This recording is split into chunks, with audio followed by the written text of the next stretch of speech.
रहते। अरे अभी तक खाना नहीं आया, क्या मुझे एक और शादी करने की जरूरत है? नहीं जी नहीं, ऐसा मत करना, वरना मैं कहाँ जाऊंगी। खाना लेकर मैं अभी आई जी।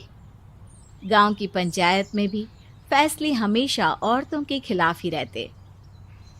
मैं जो फैसला सुनाता हूँ वो भगवान की आज्ञा होती है।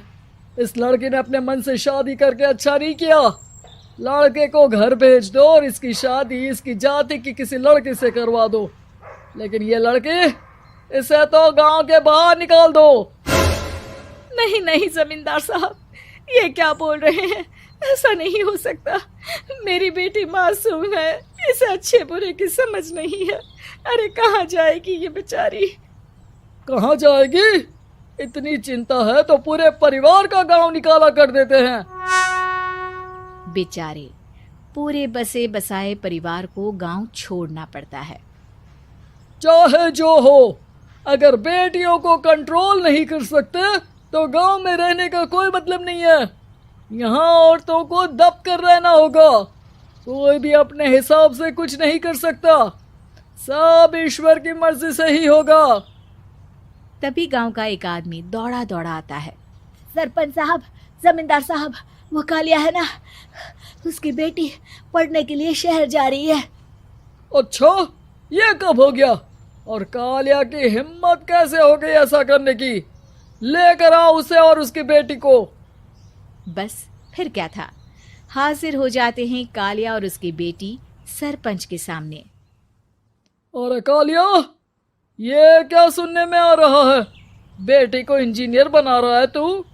और ये बता, गांव में तो स्कूल नहीं है, फिर कहां से इतनी क्लास पास कर गई तेरी बेटी? राधा, जो कि कालिया की बेटी है, उसे लगता है कि सरपंच उसकी तारीफ कर रहे हैं। सरपंच जी, मैंने ऑनलाइन पढ़ाई की है, डिस्टेंस लर्निंग से। सभी में मैंने अच्छे नंबर पाए हैं, जिसे देखते हुए शहर की इंजीनियरिंग कॉलेज में मुझे स्कॉलरशिप मिली है। वाह जी वाह, क्या होती है ये? पहले तो ये बताओ, फिर आगे की बात करते हैं। पूरा गांव राधा की बात सुन रहा था और राधा बोलती जा रही थी। तो ऐसे मैं फ्री में एक अच्छी शिक्षा लेकर गांव में जो कुछ परेशानियां हैं, जैसे बिजली, पानी और इंटरनेट जैसी समस्याओं के लिए काम करूंगी। मैं गांव को शहर से जोड़ने के लिए पुल का निर्माण करवाने का प्रस्ताव रखूंगी। मुझे पूरी उम्मीद है कि जल्द ही हमारा गांव भी तरक्की की राह पर चल पड़ेगा। राधा की बात सुनकर सारे गांव वाले ताली बजाने लगते हैं। सरपंच को समझ नहीं आता कि वो क्या करे। चुप रह नादान लड़की, गांव के खिलाफ जाने के लिए तुझे गांव से बेदखल कर दिया जाएगा, वो भी पूरे परिवार के साथ। और हाँ, अगर ठीक से गांव में रहना चाहती है तो ये पढ़ाई लिखाई छोड़ दे। हम तेरे लिए गांव का कोई होनहार लड़का देखेंगे। तभी गांव का एक आदमी बोल पड़ता है। अरे नहीं नहीं सरपंच जी, राधा बिटिया जो बता रही है, अगर वैसा हो जाए तो हम लोगों को पैसा कमाने के लिए बाहर नहीं जाना पड़ेगा। हाँ जी, और ना ही कोसों दूर पानी के लिए भटकना पड़ेगा। हमारे बच्चे भी अच्छी पढ़ाई कर सकेंगे और आगे बढ़ेंगे, ना कि हमारी तरह खेती करते बैठेंगे। क्यों गांव वालों, राधा बिटिया का साथ देना चाहिए ना। सरपंच देखता है कि गांव राधा के साथ है तो वो चुप हो जाता है। वो घर आकर अपने सलाहकार से बात करता है, जो बहुत ही चालाक किस्म का इंसान होता है। अरे सरपंच साहब, आपको बहुत ही होशियारी से काम लेना पड़ेगा। एक बार गांव तरक्की कर गया, यहाँ के बालक पढ़ लिए तो कोई ना पूछेगा आपको। और फिर ये जो बेटा और बेटी है ना आपके, इनको भी आम लोगों की तरह ही जीवन जीना होगा। हाँ, लेकिन करे तो क्या करे? वो ना आप मुझ पर छोड़ दीजिए, बस मैं जैसा बोलूं करते जाइए। अगले रोज सुबह जब गांव वाले सोकर उठते हैं तो राधा के घर के बाहर और साथ ही वो लोग जिन्होंने राधा का सपोर्ट किया था, उनके घर के आगे लाल रंग से कल आऊंगी लिखा होता है। कल आऊंगी? यह क्या होता है? अरे यह तो खून से लिखा है, लगता है कोई भूत प्रेत या चुड़ैल का साया है। चलो सरपंच जी के पास चलते हैं। सभी सरपंच के पास जाकर उसे सारी बात बताते हैं। अरे ये तो बड़ी मुश्किल की बात है। चलो मैं एक बाबा को जानता हूँ, उन्हें बुला लेता हूँ। सरपंच बाबा को लेकर गांव के घर के बाहर जाता है। ओहो, तो ये वो चुड़ैल है जो उन लोगों को निशाना बनाते हैं जो गांव को बदलने का सपना देखते हैं। वो गांव को ऐसे ही संपन्न देखना चाहती है। वो नहीं चाहती कि कोई बाहरी यहाँ का कायाकल्प करे। क्या तुम लोगों में से किसी ने गांव को बदलने की सोच रखी है? तभी राधा की माँ रोते रोते आती है। मेरी राधा घर से गायब हो गई है।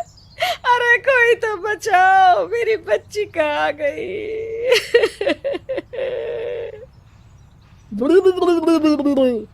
ले गई वो चुड़ैल, तेरी बच्ची को ले गई। अब वो उसे श्रापित करके छोड़ेगी, उस पर चुड़ैल का साया हो जाएगा। तभी बुरी सी हालत में राधा भी वहां आ जाती है। उसके बाल चुड़ैल की तरह फैले होते हैं और कपड़ों में खून लगा होता है। सभी राधा को देखकर डर जाते हैं। माँ, पता नहीं मुझे कौन उठा कर ले गया था। अरे दूर दूर हो जा चुड़ैल, अब हम लोग इस गांव में नहीं रुकेंगे। अरे कैसे बातें कर रहे हैं आप? कल तो आप मेरे भरोसे गांव का हुलिया बदलने, अपने बच्चों को पढ़ाने और तरक्की उन्नति की बात कर रहे थे, तो आज क्या हो गया आपको? ये फिर तुम लोगों को बहकाएगी। ये चुड़ैल गांव में आ चुकी है, ऐसे ही ये तुम्हारे घर के बच्चों को भी ले जाएगी। गांव वाले राधा को गांव से बाहर निकाल देते हैं। उसके माँ बाप रोते रहते हैं, लेकिन गांव वाले नहीं मानते। मैं भी अपनी बहन के साथ गांव के बाहर रहूंगा, लेकिन वो पढ़ाई नहीं छोड़ेगी। वहीं सरपंच के घर पर सलाहकार कहता है। देखा, सांप भी मर गया और लाठी भी नहीं टूटी। लेकिन अगले ही दिन सरपंच के घर के बाहर भी वही शब्द लिखे होते हैं। और फिर सरपंच की बीवी कहती है, हमारी बेटी को किसी ने अगवा कर लिया है। तभी राधा का भाई वहां आ जाता है। अरे गांव वालों, मैंने सरपंच जी की बेटी को देखा था। वो चुड़ैल उसे उठाकर ले जा रही थी। अरे क्या मजाक कर रहे हो? नहीं नहीं सरपंच जी, आप नहीं जानते। वो चुड़ैल अब आपकी बेटी में आ जाएगी, जैसे राधा के अंदर आ गई थी। तभी सरपंच की बेटी वैसी ही हालत में वहां आती है जैसे राधा आई थी। पापा, पता नहीं कैसे मैं गायब हो गई थी। चुड़ैल, इसके अंदर भी चुड़ैल का साया है, मारो इसे। अरे नहीं नहीं, इसे भी राधा के पास गांव के बाहर ही भेज दो। अरे चुप रहो, मेरी बेटी कहीं नहीं जाएगी और चुड़ैल वुड़ैल कुछ नहीं होता है। अरे कैसे बात कर रहे हो सरपंच जी? आप तो बोल रहे थे कि आपका फैसला भगवान का ज्ञान होता है, तो अपने पर बात आई तो अब आप ऐसे बोल रहे हैं। अरे ना ना ना, आपको अपनी बेटी को त्यागना ही होगा। अरे बुलाओ बाबा को। राधा का भाई बाबा को ले आता है, जिसे अब गांव वालों के डर के कारण सच बोलना पड़ता है।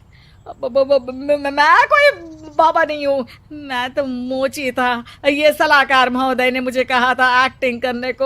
अब वो मुझे पैसे देने वाले हैं। अब मुझे माफ कर दो। गलती हो गई, मुझे माफ कर दो। तभी वहां राधा आ जाती है। देखा सरपंच जी, जब गांव के बच्चे साक्षर होंगे तो आप जैसे लोगों की चालाकी नहीं चलेगी। रजनी को बचपन से ही पेंटिंग का बहुत शौक था।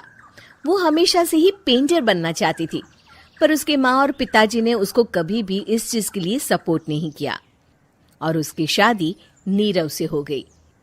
नीरव रजनी को बहुत प्यार करता था, पर रजनी हमेशा चुपचाप ही रहती। वो इस शादी से खुश नहीं थी। वो ये शादी नहीं करना चाहती थी। उसे तो हमेशा से पेंटर जो बनना था। अपने इस सपने को वो नहीं पूरा कर पाई, इसलिए वो हमेशा उदास रहती थी। रजनी, बहुत ही बढ़िया फिल्म लगी है, कल देखने चले? नहीं जी, कल मुझे बहुत काम है, मैं नहीं जा पाऊंगी। अच्छा तो कोई बात नहीं, संडे को चलते हैं। देखिए, मुझे फिल्म देखना पसंद नहीं है, आपको जाना है तो चले जाइए।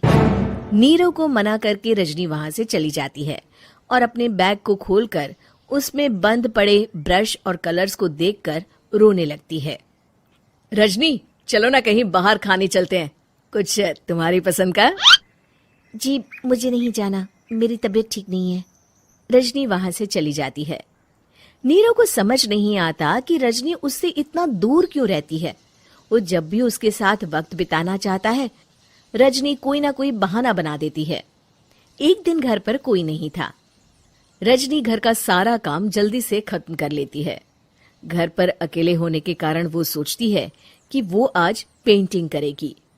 वो अपने कमरे में जाकर पेंट ब्रशेस और कलर्स निकालकर जैसे ही कलर मिक्स कर रही होती है कि दरवाजे पर बेल बज जाती है। अब कौन आ गया इस वक्त? इतनी मुश्किल से तो मुझे पेंट करने का मौका मिला है। रजनी दरवाजा खोलती है तो उसकी सास अपनी सहेलियों के साथ खड़ी होती है और सब घर के अंदर आ जाते हैं।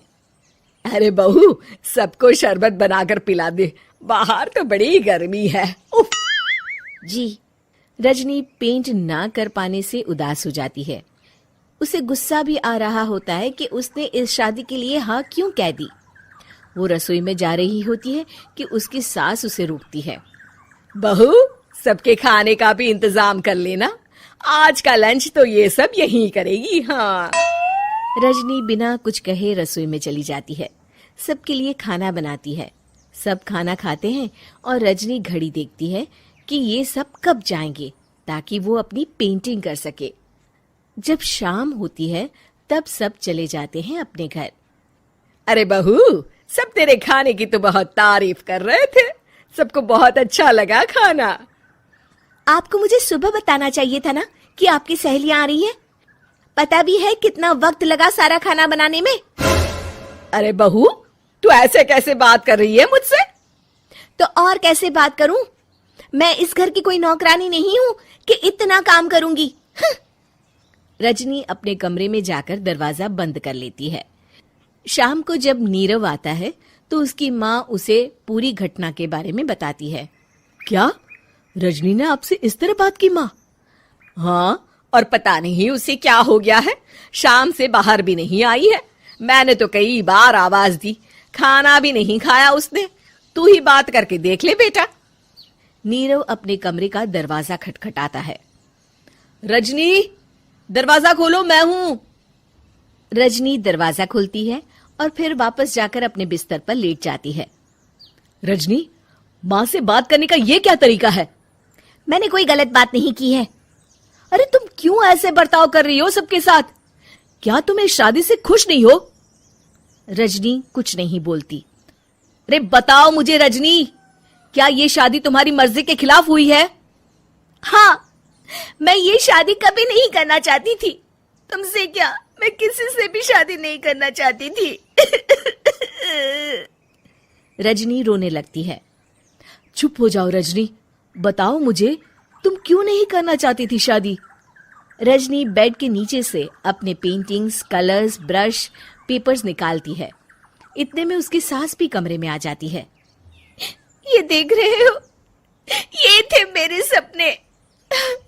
मैं पेंटर बनना चाहती थी, पर माँ पापा ने कभी सपोर्ट नहीं किया और मेरी शादी करवा दी। मेरे सारे सपने टूट गए। हर वक्त बस गुस्सा आता रहता है मुझे। मैं जानती हूँ कि आप लोगों की इसमें कोई गलती नहीं है, पर मैं क्या करूँ, मुझे समझ में नहीं आता।